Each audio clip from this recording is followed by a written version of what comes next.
Obligations and options are treated completely separately in your task manager. Therefore, the distinction between them must be absolutely clear. In your task manager, you want to create two separate lists. The first one is called options because you will look at it more often, way more often rather. And the second is obligations. And you create a new list in Google Tasks by simply clicking on New Lists and giving it a name. So what are obligations? Obligations are the small tasks that you must do, or you will experience unwanted consequences.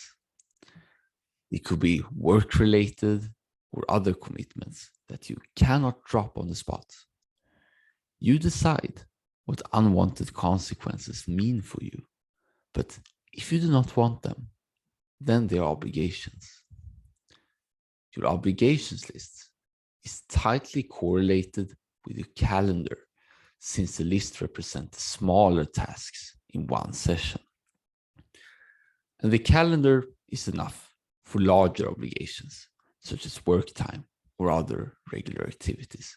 So you can say that the obligations list is a complementary to the calendar. For instance, when you want to batch smaller tasks, then it's much easier to work with obligations lists rather than having to edit the calendar all the time. So here is how you input obligations in your task manager. And I'm going to use Google Tasks as an example, but there are equivalent steps for the other ones too. So in the obligations list on your task manager, you add a new task with a quick name on it. Then, after you've done that, you're going to click on the date icon. And you will see here on the picture on the screen that there is a date icon. And you click it, and then you select the date. And it has to be the latest possible date that you can get away with, because otherwise you will procrastinate, trust me. And when you have selected it, then confirm. And then in your calendar, input an event on the same date called obligations or no name at all. Decide the time of the day you will do it and then confirm. And then you're done.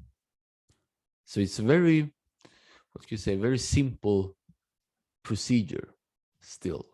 But what it allows you to do is that you can pretty much rely on your calendar instead of the obligations list, which is the point. You only want to look at one particular interface, which in your case is a calendar widget. So whenever the calendar widget says that, okay, now it's time to look at the obligations list, then you check the obligations list for the particular date. And you also want to sort the obligations list by date. And you can see my example if you're watching on YouTube that today I'm going to give suggestions, and on Sunday I'm going to check out another project. So it is more clearer to have this sorted by dates. You can kind of get a sense on when the forward landscape is going, or at least the ones that are somewhat predictable. Let's go to options. And you can see on the screen right now that these are examples of my options at the moment.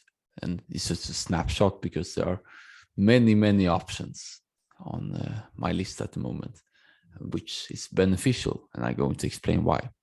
But first, about options. There are many actions and activities that are not mandatory, but you might want to do them at some point. In other words, there will be no unwanted consequences if you do not do them. So everything that is not an obligation, but you might want to do at some point without needing to fear the consequences, these are options. And I'm going to explain a little bit later how you more exactly distinguish obligations from options. It's just one question. But about options, You can do or not do these tasks depending on your feeling at that moment. So the options, as you can see there, they're just suggestions or choices that give you the freedom to explore and experiment, wander around and tinker. And this options list contains all activities you might want to do and can do whenever there is no event on the calendar. So in other words, whenever you see a blank, whenever it's time and you don't have anything else to do, then you can check your options list to see, like, okay, these are the options I have. Which one do I want to do at that moment? And it's completely up to you. And actually, you don't even need to check the options list if you don't want to. All of this is just suggestions, but it's good to have your options ready if you do not know for certain what you want to do at that moment. And you add a new task straight away via the plus sign to the options list whenever you think about, okay, this one might be cool to do. So you click it. And if you have finished or do not want to do them anymore, just check them off. And the options list, as I mentioned before, it's just there if you want to evaluate what you can do at any moment really quickly. So this one is definitely your servant. So now comes the key question. How do you actually distinguish between obligations and options? Is there a simple heuristic? Yes, there is. Because the only question you need to ask yourself is the following. Will there be too many unwanted consequences if I do not complete this task? Again, will there be too many unwanted consequences if I do not complete this task? And if yes, treat it as an obligation. And if no, it's an option. And notice well that the task can shift between being obligations and options depending on your environment. For instance, if an option that you pretty much had for a while suddenly became mandatory, then you make it an obligation with the latest date that you need to be finished. And on the other hand, if an obligation is no longer important for you, you either check it off or leave it as an option. So the same task can switch between the multiple modes or types of tasks depending on your environment.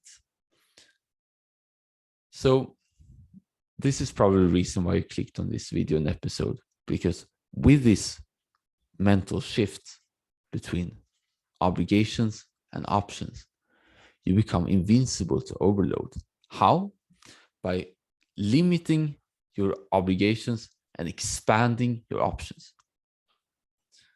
So what do I mean by that? We all have 24 hours a day, and we can only commit to so much. So this is why you want to commit to as few obligations as you possibly can, because there is a limit. There is a time limit. So you want to, those obligations that you have should reflect your highest priorities. So this is why it is good to have a pretty much a good sense on where you want to do at that moment. So you don't overcommit yourself, so to speak, because that's a common issue. And if you truly face the reality and see, okay, which ones can I afford to say no to, and which ones do I have to do anyways? But in contrast, you want as many options as possible, because more options means more freedom, since you do not need to commit to each of them. So the more choices you have, the better are the chances that you will do the right one, depending on your current feelings. So it's somewhat an economy of scale here, that the more options you suddenly get, for instance, if you have 200 options or 500 options, then you're much more informed of what you can do. And you can briefly see through and say, oh, this one I want to do. And so your choices become more informed and more grounded, which is the best option. So you become invincible and antifragile by limiting your obligations and expanding your options. So no overwhelm can ever stop you now, since you can, or rather must, say no to most of the obligations while keeping more doors open so you can just explore away and become subject to the convexity bias, which will basically skyrocket you away, just like trial and error does to innovation. So paradoxically, the more tasks you get bombarded with, the more freedom and happiness you will experience. I know it's kind of mind-blowing, but this is the reality. If you don't need to commit as much, but simply have them as options, then you are more informed. So therefore, as long as you commit to less, but seek more choices, you can thrive in this unpredictable world. You adjust to the present, do what is best in front of you, and tinker away, seeing results you could not even imagine before.